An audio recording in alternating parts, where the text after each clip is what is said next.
ஔவையார் கதையை நம்ம பிள்ளைகளுக்கு போய் சொல்லணும். ராஜராஜ சோழன் வம்சத்தில் வந்த ஒரு சோழ மன்னனுக்கு பிறந்த நாள். எல்லா புலவர்களும் போய் மன்னனை வாழ்த்துறதுன்னா எவ்வளவு வாழ்த்துவாங்க. அவ்வளவு நீளமான புகழ் உரைகள் கொடுக்குறாங்க. ஔவையார் போன உடனே, மன்னா வணக்கம், வரப்புயர, அவ்வளோதான். எல்லா புலவர்களும், என்ன ஔவையார் ஒரே ஒரு சொல்லிட்டு வந்துட்ட? இல்லை, மன்னருக்கு அதுதான் பெரிய வாழ்த்து. உடனே மன்னர் கொஞ்சம் பார்க்குறாரு. அவை பிராட்டியே, நீங்கள் என்ன சொல்கிறீங்க, கொஞ்சம் விளக்கமாக சொல்லுங்கன்னு. ஏன்பா உனக்கு புரியலையா? ஊரெல்லாம் போய் பாரு, வரப்பை உயர்த்தணும்.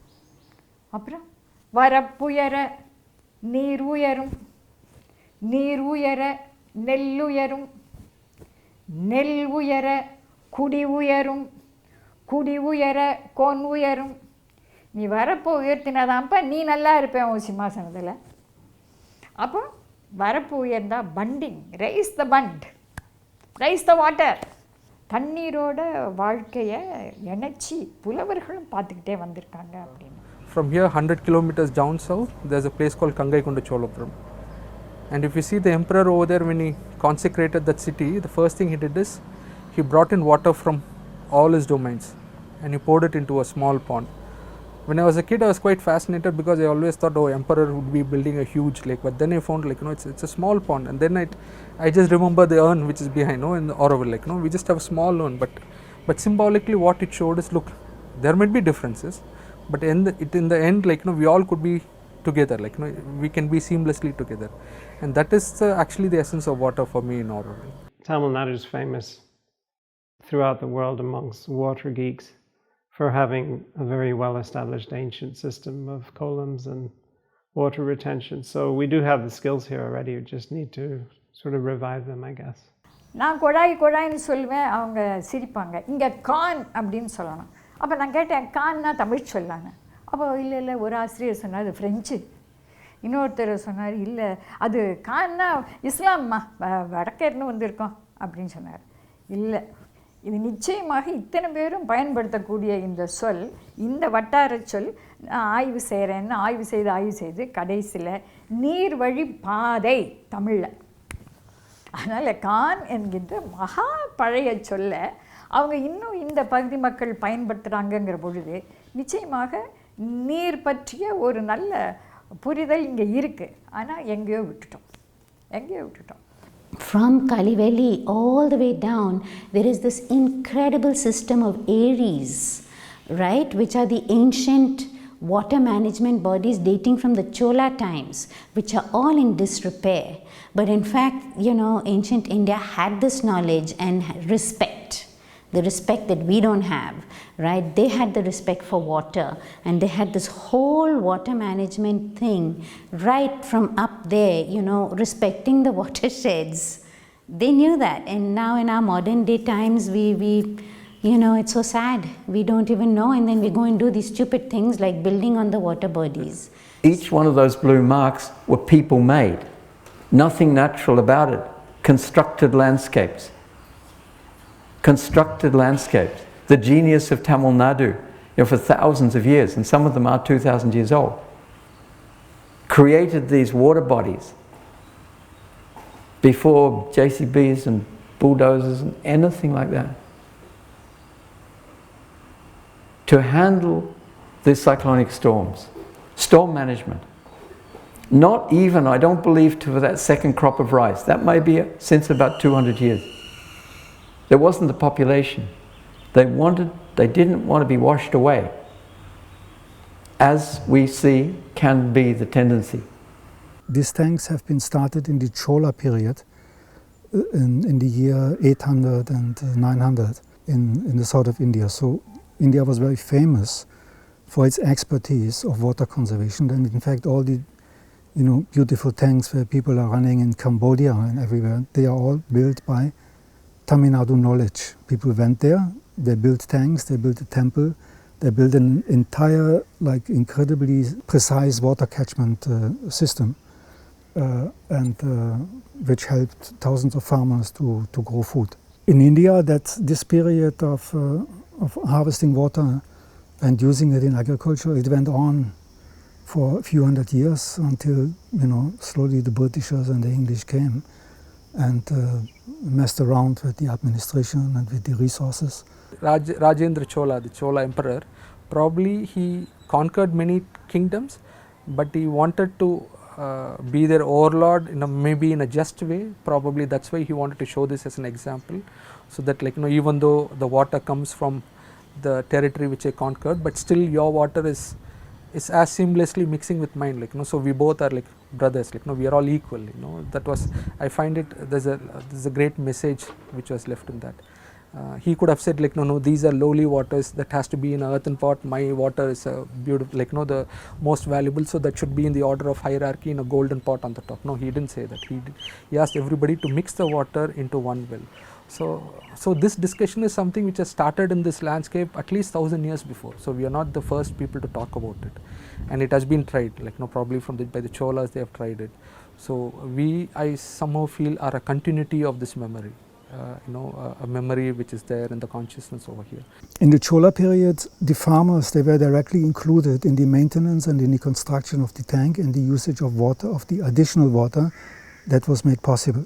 For example, they had a method whereby they had copper vessels, like these kujas, and the quantity of water in one given kuja equaled percentage-wise the area of water that was available in the tank, where there were millions of liters of water. So they figured this all out, and they perforated these vessels with small holes from bottom to top. And they knew that when the water was going down in the copper pot, the water was also going down in the tank, which means that the outlying farmers at the far ends had less water available than the people who had their land directly close to the tank.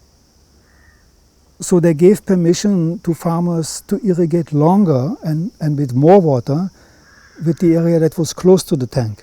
And in the other higher areas, the water sources, they could irrigate maybe only one crop, and the others could irrigate maybe two and a half crops, kind of thing. So that was all figured out, and socially this was completely acceptable. It's all about water. This is a water civilization. Back in Auroville, we were drilling our wells by hand, weeks on end, just turning it around. People are corkscrew into the ground. It's different from what we do now. We're putting up wooden windmills with sails. In the late 60s, when Auroville was started, one reason why it was possible to get the land here was that the area was devoid of vegetation. Water was running off from all sides of the plateau, and UNESCO made a survey and said that this place is unfit for human habitation. Nevertheless, land was being purchased for Auroville, and incidentally, this place here, Oro Brindavan, was the first block of land that had been purchased in 1965. Incidentally, also, this is the only place in Auroville where the water table is going up rather than down. A few people of new Aurovillians, people like Jean Toubanians and Vijay and Johnny and some of these people, when they came to Auroville, they applied some of the methods of land use and water conservation. 2015, Chennai. We saw what utility, kilometers back in the coast, millions of tons of soil already,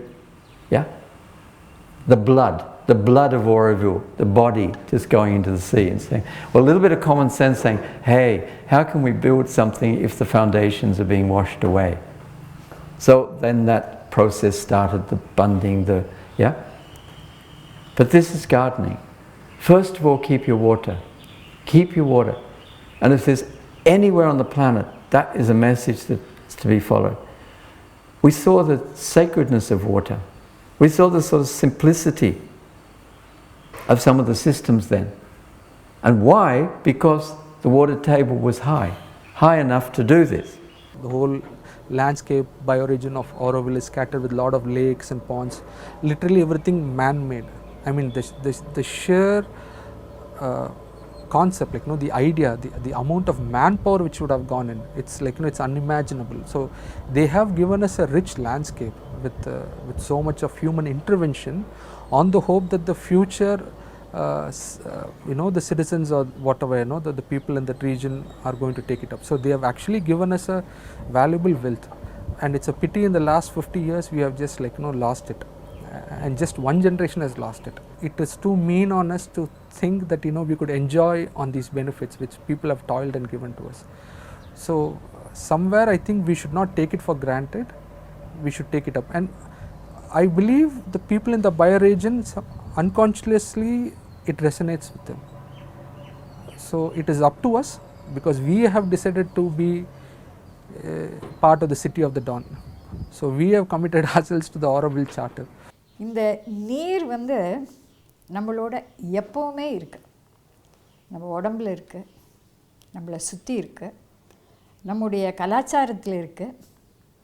காலையில் எழுந்திரிச்சு குளிக்க போகிறப்போ எங்கள் பாட்டி, எங்கள் அம்மா, அவங்க 2 பேரும் இல்லை, கையில் ஒரு சொம்பு தண்ணி எடுக்கிறப்போவே கங்கை, யமுனா, கோதாவரி, நர்மதா, காவேரி, இங்கே இருக்கிற தாமிரபரணி, வைகை எங்கே இருக்காங்களோ அதை சொல்லி தான் அந்த தண்ணி எடுத்து ஊற்றிக்குவாங்க. அதனால் இமயமலையிலிருந்து கன்னியாகுமரி வரைக்கும் அத்தனை ஆறுகளும் நம்ம வீட்டிலையே சங்கமிக்கிற மாதிரி அவங்கெல்லாம் நம்பிக்கையோடு இருந்தாங்க. அந்த தண்ணீர் வந்து நம்மளை இணைக்கிறது.